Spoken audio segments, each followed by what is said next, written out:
Прывітанне. З вами канал Свабода Прэміум. Я Юрый Дракахруст, а таксама гость нашай сённяшняй гутаркі палітычны аналітык Артём Шрайбман. Артём, прывітанне. Добрый вечер. Тэм у нас сёння гутаркі будзе некалькі, але пачнем з санкцыяў. Сёння супольна ввялі санкцыі адносна Беларусі. Злучаныя Штаты, Еўразвяз, вчора зацвердзілі, сёння ўжо надрукавалі афіцыйна Великабрытанія і Канада. І яны таксама выступілі з супольнай заявай, у якой тлумачаць мэты і матывы гэтага кроку. Гэта і апошнія крокі беларускіх уладаў адносна міграцыйнага крызісу, ну і цэлым сітуацыя палітычная і з правамі чалавека.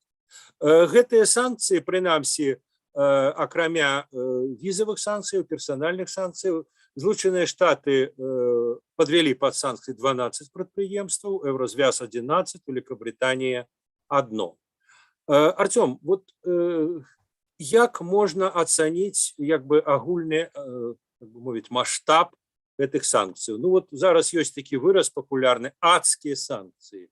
Вот гэта адскія санкцыі, то есть это такія, якія наносяць апошні удар, які разбурае экономику, ці не? Разумеется, нет. Они даже в сравнении с 4-м пакетом, который был принят летом, а США, мне кажется, в августе на годовщину приняли свой тоже пакет секторальных ограничений, ну или вернее таких массированных экономических ограничений. Даже по сравнению с теми санкциями, нынешние они уступают в охвате, масштабе, в жесткости. Конечно, будем видеть, как работают ограничения на госдолг, которые ввели США. Там нужно вчитаться в бумаги. Я пока этого, к сожалению, не сделал. Там много страниц текста. Нужно посмотреть, как конкретно будут работать санкции против белорусской калийной компании.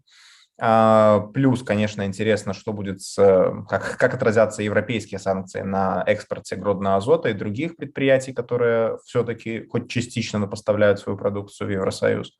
Но в целом это санкции все еще точечные, они касаются конкретных предприятий, а значит, эти предприятия могут их чисто теоретически обходить с помощью разнообразных фирм-прокладок, как, например, делают уже некоторые из попавших в прошлые списки, и, в принципе, даже иногда не особо это скрывают.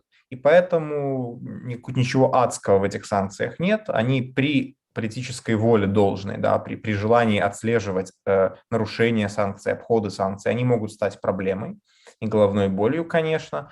Но мне кажется, если мы говорим вообще о всем этом санкционном треке, то куда важнее в ближайшие месяцы будет вступление в силу 4-го пакета. Вот то, что Беларусь калий с 8 декабря, по идее, должен попасть в американские санкции и заиметь проблемы с банками и расчетами со своими контрагентами, и в том числе и с литовским портом.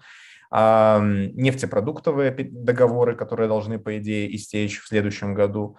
Вот это в начале следующего года, вот это все имеет значение, да, вот это надо смотреть. Конкретно вот 5-й пакет и сопутствующие санкции других западных стран, их, мне кажется, основной вклад вообще в белорусский кризис, да, если можно так это назвать, и всю вот эту цепочку событий вокруг Беларуси, он будет скорее в том, что они, как и 4-й пакет, спровоцируют Минск на какую-то встречную ответную реакцию. То есть санкции – это подливание бензина в костер. Каждый пакет, вне зависимости от того, насколько он мощный, он заставляет другую сторону, как там в классике теории игр, да, реагировать, потому что надо повышать ставки, показать, что к нам нельзя так обращаться. Лукашенко уже сделал несколько таких довольно кардинальных заявлений на эту тему, что он перекроет транзит и так далее. Не уверен, что он дойдет до туда, но какого-то обострения... Давайте по кроках пойдем. Ну вот МЗС Беларуси уже заявил, что будут адекватные, асимметричные кроки. Мы, мовляв, про их папярэджвалі. Старое обещание спадара Макея уже выконваецца и здаецца уже, так сказать, выканана. Калі Захад яшчэ, відаць, не вычерпаў аб'ём сваіх магчымасцяў. А вот знішчэнне грамадзянскай супольнасці, ну, здаецца, ўжо, так бы мовіць, падыходзіць да сваей. Вот тут і разынка на торце, вас, так сказать, ваш телеграм-канал экстремистским стал, вот и арышты учорашние по всей краине. Это вот такой отказ папераджальный, ці будзе все-таки нешта іншае, на ваш погляд? Я вот думаю, что... То, что Лукашенко сказал, что да мы перекроем нахрен это самое, Вот транзит. учитывая то, как Лукашенко задрал планку ответа, мне кажется, любые домашние репрессии уже не будут тянуть на какой-то действительно мощный, асимметричный, но адекватный ответ на этот 5-й пакет санкций, потому что уже не так много осталось репрессировать в Беларуси. Признать хоть еще 150 каналов экстремистскими, ну, это не ответ, да, это не то, что, во-первых, даже Запад заметит, но даже для своей аудитории это невозможно будет продать как какую-то проявление, Виток проявление несгибаемости. Да. Действительно, все чаще это будет наводить на мысли о такой бомбежке в Воронеже, да, как в российской трактовке, или бомбежке Воложина в нашей, когда в ответ на западные санкции мы как бы наказываем кого-то у себя. Думаю, что будут какие-то ответы, ну, в адрес, так или иначе, широко понимая это, в адрес интересов Запада, да, это могут быть бизнес-интересы, снова-таки транзитные действительно интересы в каких-то секторах, хотя это, наверное, самая крайняя мера, потому что у любого транзита есть две стороны. Если с одной стороны Запад, то с другой Восток.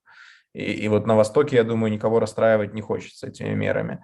Поэтому... Ну и то там уже я поглядел, как мы мовить, самые крутые российские пропагандисты, коли еще первый раз Лукашенко сказал про то, что мы перекроем Ямал-Заходняя Европа, они так это же наш газ, это же наши бабки. Не только газ, это их труба. Да, это наша труба. Ну, наша труба, это, как вы разумеете, тут не до законов, як Лукашенко патлумачыў Киселеву, але, ну, вот, как бы... Да, поэтому я думаю, что это какая-то крайняя мера. Я думаю, что можно еще каким-то образом нарастить давление на дипломатов, выслать каких-то дипломатов, каких-то позапугивать в Беларуси.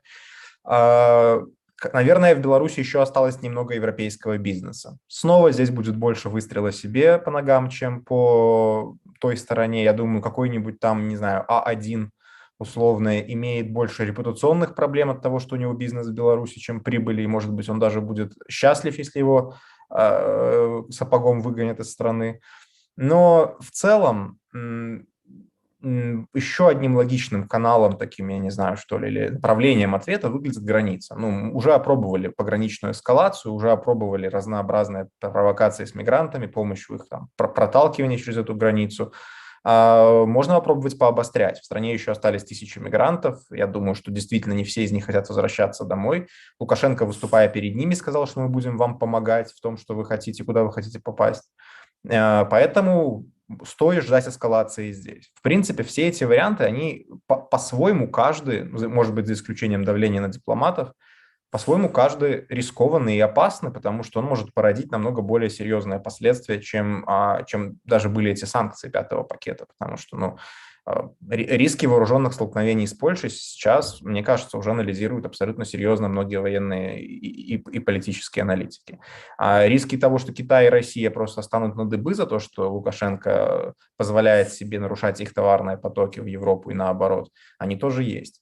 Поэтому именно из-за того, что инструментарий не такой широкий сейчас у Минска, можно ожидать какого-то вот таких каких-то действий неуклюжих очень, неуклюжих, провокационных, и в этом смысле, в этом-то и есть основная сейчас функция санкций.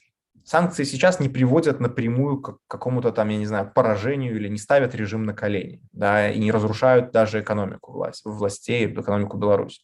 Они в первую очередь дестабилизируют состояние Лукашенко и провоцируют его на какие-то абсолютно деструктивные, самодеструктивные в том числе шаги. Да, вот. но это же может кончиться войной. Да, абсолютно. Ну, может быть, не глобальной, мировой, но я уже не... Вот если сейчас после этого какая-то цепочка событий приведет нас в микромасштабе Карибского кризиса, да, когда каждый отвечает на действия каждого, приведет нас к какому-то неспровоцированному вооруженному инциденту на границе с Польшей, это ни разу не будет для меня сюрпризом, например. То есть это будет абсолютным логичным следствием настроя на эскалацию, который сейчас просто из него невозможно выйти. Это как колея, да? Лукашенко не может шагнуть в сторону, шагнуть назад. Уже все стимулы настроены на продолжение напряженности. Поэтому в каком-то смысле чудом будет, если получится как-то этого избежать. Но я думаю, конечно, что в случае реальных вооруженных инцидентов я не вижу политической воли Кремля раздувать из этого действительно региональную войну или что-то более серьезное. Поэтому, скорее всего, Лукашенко одернут. Но это не значит, То есть, что... если проводить аналогию с Первой Сусветной, то Лукашенку не удастся разыграть роль Сербии. Угу. Да, уже как бы в не... Кремле, тогда в Санкт-Петербургу, не Николай I. Абсолютно. Человек. И в других странах тоже. Артем, а вот у меня такое парадоксальное питание.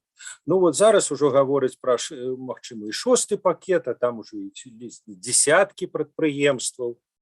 А чаму Захад не можа ўвесці такія пекельныя адскія санкцыі? Вот чаму яны фактычна працягваюць нейкае такое градуяваны ціск, нейкі, як можа парадоксальна сказаць, дыалог. То есть яны вводят вот такие санкции и кажут, господар Лукашенко, гер Лукашенко, как казала господарыня Меркель, да, ну вот мы ж можем и яшчэ горш, вот вы уже не можете, а мы можем. А чаму? Яны на это спадзяюцца? Ён-то весь час показывает, вы так, а мы так, а я вот вам покажу. Вот чаму этот ціск градуяваны? Ён тем не менш працягвае быць градуяваным. Чему? Потому что, как и вы, мне кажется, верно говорили в одном тексте своем или комментарии, я уже не помню, что это одна из причин, безусловно, что не хотят выкладывать на стол сразу все козыри. Потому что если ввести сразу все санкции, там, и какой-то северокорейский вариант, то у Минска тоже есть куда еще, скажем так, портить воздух в регионе. Да? Есть еще, чем Лукашенко может... проявить себя, да, а если в арсенале ничего не останется, то в таком случае Запад будет выглядеть, как-то нелепо, да, и вся политика по принуждению, значит, захлебнется. Поэтому действительно некая такая ступенчатость этого процесса, она показывает, что на каждом новом шаге у Лукашенко ему предлагают развилку, да, ты можешь пойти дальше, ты можешь вернуться назад, ты можешь каким-то образом отмотать. Это и есть, мне кажется, основы любой санкционной политики в отношении любого государства, мне кажется. Но здесь есть и другие причины, они субъективны, они связаны с тем, что, например, Евросоюз – это 27 стран, любые санкции – это продукт консенсуса, и вы не можете моментально наступить на интересы там, слишком большого числа бизнес-субъектов, политических каких-то игроков в Евросоюзе. И если предыдущие санкции калийные шли с таким скрипом, да, нужно было изъятие по ним делать, сегодняшние контракты исключать. Вот с Белавией, кажется, сейчас были какие-то торги, да, и недопонимания внутри Евросоюза. То сливы идут, что Бельгия не хотела калийные санкции либо снять, либо ослабить. Если у вас вот такие возникают постоянно на пути какие-то кочки, да, вы не можете пробежать всю дистанцию сразу, если вы, Брюссель, и вы разрабатываете новые санкционные пакеты. Вам нужно, чтобы сначала сформировался консенсус. Он формируется постепенно. Это сложный, реально сложный дипломатический процесс. Когда мне объясняют это дипломаты из Брюсселя, там это часто занимает некий такой, это игра, да, иногда это... Чтобы убедить Италию, например, чтобы она присоединилась к чему-то, нужно дать что-то Италии в другом пакете, да, чтобы Италия продвинула там свой интерес, например, условно Италия, я даже не говорю сейчас про конкретную страну. И поэтому это занимает так долго, и поэтому это иногда кажется половинчатым. Просто Евросоюз иначе не умеет. Это не страна, это не правительство, это что-то более серьезное. В США в этом смысле, мне кажется, все проще, но США далеко.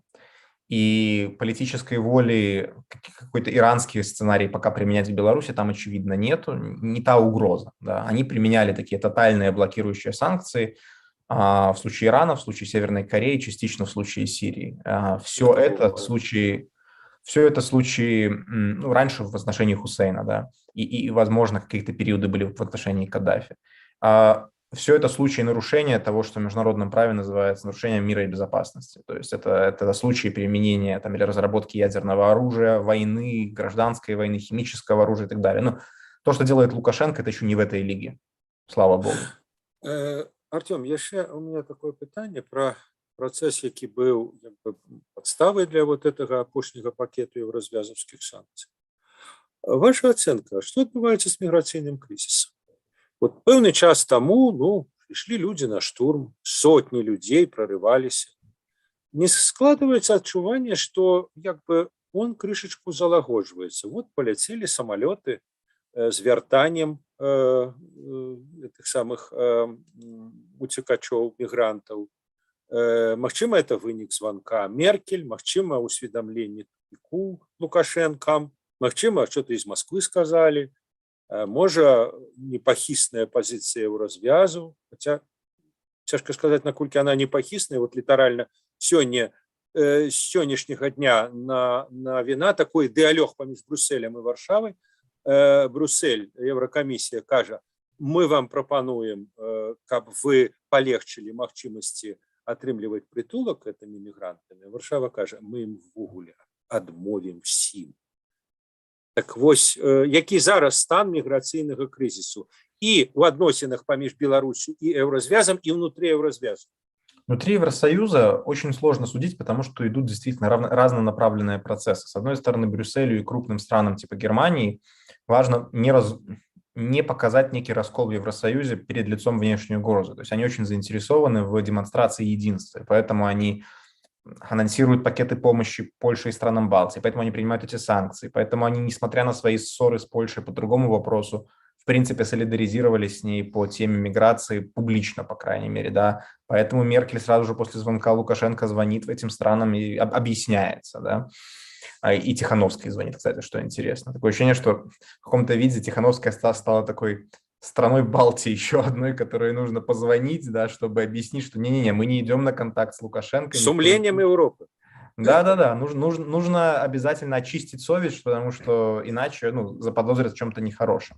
И это, кстати, тоже показатель нашего времени, что условные ястребы, если сейчас говорить о Литве и Польше в отношении Беларуси, они ястребы, безусловно, они имеют некое право вето, мне кажется, на европейскую политику сейчас. Никто не посмеет сделать кардинальных, принципиальных шагов в адрес Беларуси, если это будет идти вразрез с мнением страдающих от действий Лукашенко соседей. Меркель зробила.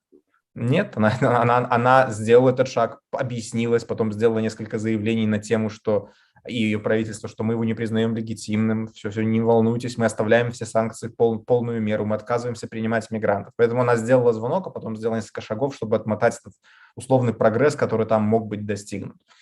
Я думаю, что я не знаком с диалогом, который вы последний привели на тему, что ослабьте свои миграционные процедуры от Брюсселя к Польше. Мне кажется, это довольно бесплодная штука, потому что в Польше у власти такая, не крайне правая, но такая хорошенько правая, консервативно правая партия «Право и справедливость». Они получают рейтинговые бонусы от того, что происходит. Их электорат доволен, их электорат растет. Они могут переключить внимание на внешнюю угрозу. Они просто кровно заинтересованы в том, чтобы держать жесткую линию удара по отношению к белорусским этим всем действиям, иммиграционному кризису в частности. А они, наоборот, говорят с Минском на языке таком, на котором с Минском уже давно никто не разговаривал, на языке ультиматумов таких кардинальных. Мы вам перекроем весь транзит. На той же мове, на якой сам Минск говорит. Да, но в отличие от минских разговоров, польские срабатывают. Мы вам даем 3 дня на то, чтобы расчистить пространство вокруг Брузгов, иначе мы перекрываем транзит, и за 3 дня белорусы расчищают и пишут письмо от погранкомитета: пожалуйста, давайте откройте транзит. Поэтому такие события, знаете, инциденты, они убеждают Польшу, что надо продолжать быть жесткими, что это работает с Минском. Поэтому любые какие-то запросы Брюсселя, мне кажется, сейчас будут мимо. И в этом смысле я думаю, что какой бы прогресс ни был достигнут, я согласен с вами, что какая-то деэскалация произошла в середине месяца, в середине ноября. Звонки на это сработали, очевидно, Борреля с Макеем, Меркель с Лукашенко. Эти отправки мигрантов назад, их стали выпускать оттуда хотя бы, да, раньше же многих не выпускали просто из этих лагерей. Расчищение пространства непосредственно перед погранпереходами, вообще риторика Лукашенко больше на диалоговую на какое-то время изменилась. Но, на мой взгляд, это все довольно хрупко. Потому что, во-первых, повторюсь, Польша заинтересована в жестком ответе на любое повышение ставок со стороны Минска. И Лукашенко сейчас получил санкции в ответ на начало деэскалации. То есть вот с его точки зрения ведь как происходит? Я пошел на какие-то уступки. Я своей части, как он Киселеву сказал, я свою часть соглашения выполняю. Европейцы ни черта не делают, не вывозят мигрантов. Так еще и санкциями меня наказывают параллельно, пока мы ведем диалог. Из этого всего какой он должен сделать вывод? Мне надо продолжать прогибаться?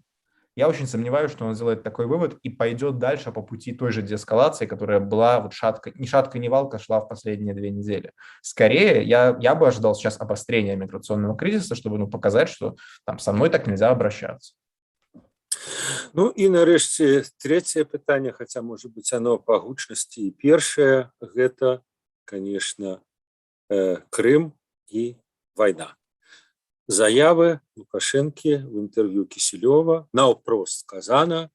Тое, што, дарэчы, я памятаю, вы, Артём, не думалі, што будзе так. Я па шчырасці таксама не думаю, што вот з вусна Лукашэнкі прагучыць: да, мы признаем, да, Крым российская земля, да, поеду туда, в Севастополь, чакаю, так сказать. Это один момент, и другі момент двойчы паўтораны, што калі будзе война, если завтра война, то мы встанем поплеч, мы станем на боку, мы не застанемся в Баку, мы будем на боку России. Вот чему вы помылились? Чему я помылялся? Многие помылялись. Да мне кажется, мы допускали вполне себе любую степень вот этой пророссийского этого качания маятника сейчас. Просто, может быть, не так скоро. Я действительно не ждал, что Лукашенко сдаст именно эту уступку прямо сейчас. Да. И не думаю я, что я когда-то прогнозировал, что он вообще никогда не признает Крым российским.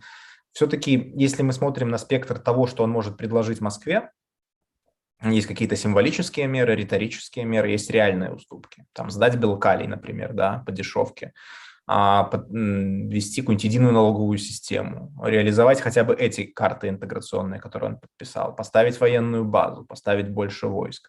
А есть символические. Крым – это все-таки символическая мера, потому что она в отношениях Беларуси и России принципиально ничего не меняет. Она меняет многое, может быть, в отношениях Беларуси и Украины, но на двустороннем треке она символическая. Так вот, из всего этого спектра, да, понятно, что начинать он будет, или там продолжать он будет с символических мер. Ему хочется давать минимум, а получать максимум. Поэтому то, что когда-нибудь он исчерпает свое там меню символических уступок, в котором однозначно был и Крым, наверное, как вишенка на торте, но это было, наверное, плюс-минус понятно, но действительно это произошло быстро, наверное. Я думаю, это могло быть связано с кредитом, который сейчас обсуждается. Все-таки ситуация с внешним долгом не то чтобы критическая, но она может ей стать в ближайшие 1,5 года, если Россия не поможет. Да. Россия не декларирует готовности помогать настолько, насколько необходимо. Путин обещал 630 миллионов, это копейки. Нам нужно в следующем году больше 3 миллиардов выплатить. И в начале 2023 года у нас предстоит пиковый платеж по евробандам, около 800 миллионов долларов еще. То есть в ближайшие 15 месяцев там больше 4 миллиардов выплатить. Это значит либо под ноль осушить ликвидную часть белорусских золотовалютных резервов, что ни одна страна себе не позволяет делать, либо получать новое рефинансирование. И в этом смысле Лукашенко нужен кредит. Он уже об этом заявил, он ведет переговоры с Евразийским банком, его контролирует Москва, Москву надо ублажать. Наверное, Лукашенко решил, что вот пришла пора и этим козырем помахать, да, по крайней мере. Он еще оставил какой-то для себя финальный шаг съездить в Крым, но я думаю, что это случится. И кроме того, это стало, мне кажется, еще возможным, потому что он понял, что все, ему балансировка по этому вопросу больше ничего не дает и не даст. Больше он не будет площадкой переговорной, он больше не будет медиатором. Беларусь, может быть, будет, он не будет. Но справа в тым, што тут яшчэ відаць той фактор ёсць, што нарманскі працэс, як многія лічаць, памёр. Так што в этом сэнсе ему просто в пэўным сэнсе месца няма. Нават калі бы это был Лукашенко до жніўня 2020 года. Да, но тогда это хотя бы гарантировало некое спокойное отношение Украины ко всему, что происходит в Беларуси. Да. А сейчас очевидно, что когда он поедет в Крым, я думаю, последствия будут, они могут быть не максимальными, снова-таки есть взаимозависимость по топливу, но дипломатические отношения, я думаю, пострадают, я думаю, что и торговля пострадает, Украина будет, я думаю, активнее диверсифицироваться по всем, почем может, без белорусского направления. То есть это все-таки вредно для двусторонней связи, если мы посмотрим на то, как они раньше оправдывались. Маккей это открыто произносил вслух в интервью, что мы пока не мы, принимая решение по Крыму, будем смотреть, как это отразится на нашей торговле с Украиной, да, какие это будут последствия иметь. И пока это нас сдерживает, намекал он. А по сливу его переговоров с Лавровым примерно в то же время он прямо так и говорил. У нас вот будут такие издержки, мы не можем их понести. Видимо, намекая, что надо бы их компенсировать в этом случае, как с Осетией и Абхазией когда-то. Поэтому очевидно, просто прижимает финансовая ситуация. И я думаю, тревожным звоночком для Минска стало вот это высказывание Путина про то, что надо разговаривать с оппозицией. Ну, Путин не делает таких заявлений, просто мимоходом, дежурненько, так знаете, а поговори ты еще, Александр Григорьевич, с оппозицией, а то мы знаем, что у тебя проблемы, несмотря на то, что все там у тебя спокойно якобы. Это тоже маячок того, что не все как бы гладко, да, в датском королевстве.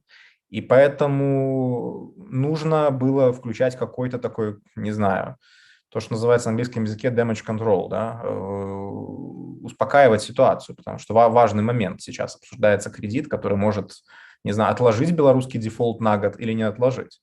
Вот. И поэтому и в ход идут козыри. В ход идет такой козырь, как Крым. И любопытно, что Лукашенко предложит дальше. Для меня это загадка, потому что... Вот это яшчэ одна тэма, яшчэ одно маё пытанне, якое я вам задаў. Вайна, мы становимся з Расіяй вайсковы шыхт, так сказать, Россия собирается воевать, Россия на марше, и мы, як так сказать, молодшие. Ну, к большому сожалению, так оно и выглядит, что уж точно там может быть не горячая война в смысле отправки своих солдат куда-то, но риторика на эту тему, учения, бряцание российским оружием на своей территории, я думаю, вполне это будут те жесты, которыми Лукашенко попытается не только просигнализировать России что-то, что я с вами, я ваш надежный союзник, в том числе и военный, но и в том числе втянуть Россию.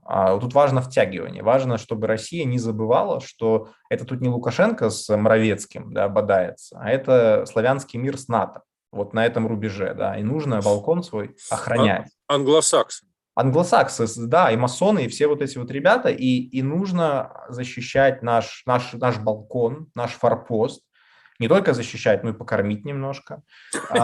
И это некая обязанность метрополии, да, в таком случае становится. И для этого Лукашенко важно милитаризовать абсолютно любое свое политическое или санкционное разногласие с соседями. Для этого там на миграционный кризис он пытается к этому притянуть там пролеты бомбардировщиков у границы и так далее, учения у границы с Украиной сейчас он анонсировал и так далее. Пожалуйста, нам ядерное оружие, С-400 нам оставьте, не забирайте. Ну, то есть это такая милитаризация дискурса, которая ему нужна по многим причинам, но это очень такая, знаете, это горючая смесь. С этим играться опасно. Может и стрельнуть, да, это заряженное ружье, которое висит на стене. И в этом большая проблема, потому что не желая уступать по там другим вопросам отношений, это понятно, по суверенитету и по другим темам, которые можно пощупать, да, которые ограничивают его власть в стране, он будет налегать на вот такие демонстрационные уступки, и это путь к тому, что рано или поздно, это будет к тому, что нам очень сильно повезет, если на каком-то этапе это не выстрелит. Вот о чем я хочу сказать. Артем, вы адсочваеце ситуацию в Украине не только як бы так звонку, вы там уже зараз живете, магчыма, ведаете какие-то инсайты.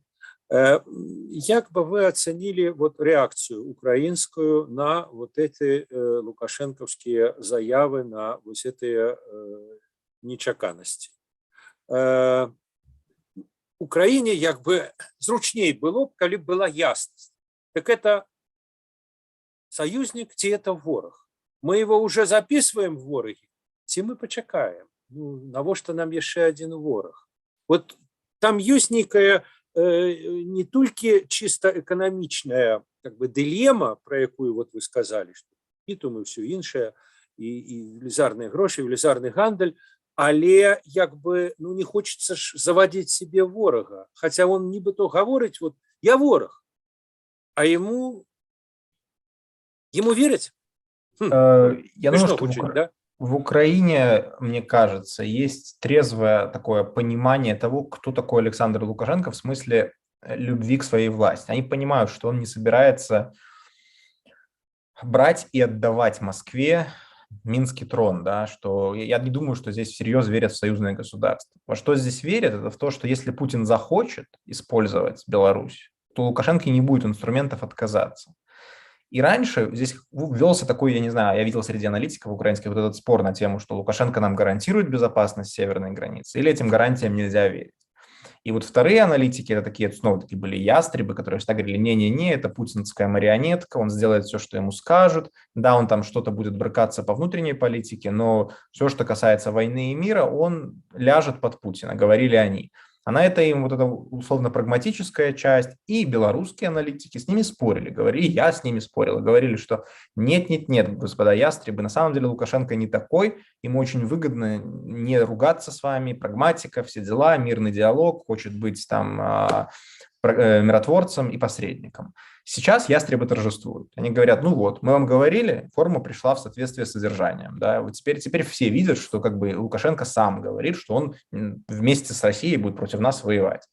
Поэтому я сомневаюсь, что реальная военная стратегия Украины еще надеются на то, что в случае полномасштабной войны с Россией северная граница будет для них безопасной, потому что Лукашенко пообещал это 5 лет назад. То есть я не думаю, что кто-то себе в военном таком сообществе украинском может себе позволить такие надежды. Политики же, безусловно, будут делать разные заявления, потому что они мало что теряют, но они могут продолжать, не знаю, давать Лукашенко какую-то свободу маневра, в смысле, что не обрубать все мосты, дождаться, там, понадеяться на новую ссору То Лукашенко. есть их подход будет таким же градуяваным, как вот мы с вами Да, абмяркоўвалі санкцыйную политику. Зачем загонять Лукашенко в эту вот колею, в этот вот угол, из которого он не сможет выйти? Да? Давайте оставим ему свободу для маневра. Давайте каждое высказывание по Крыму будем трактовать максимально дружелюбно по отношению к нему, да, максимально говорить, мы не смотрим на риторику, мы будем смотреть на дела, чтобы дать ему возможность потом откатить. То есть политики об этом будут говорить, но я уверен, что военные стратегии, как здесь, так и в странах Балтии, давно перестали рассматривать Беларусь как автономное нечто, и, соответственно, сейчас они только понимают, что их расчеты тех лет подтверждаются. Ясно, добро. Дякую великий, Артем. Спасибо. А нашим гледачам я нагадаю, что за тым, як падзеі будуць разгортвацца далей, як яны будуць разгортвацца насамрэч, наколькі справядлівыя прагнозы Артема, яны могуць сачыць на YouTube-канале Свабода Прэміум і в Тэлеграме Свабода. Дзякуй, всяго найлепшага. Спасибо.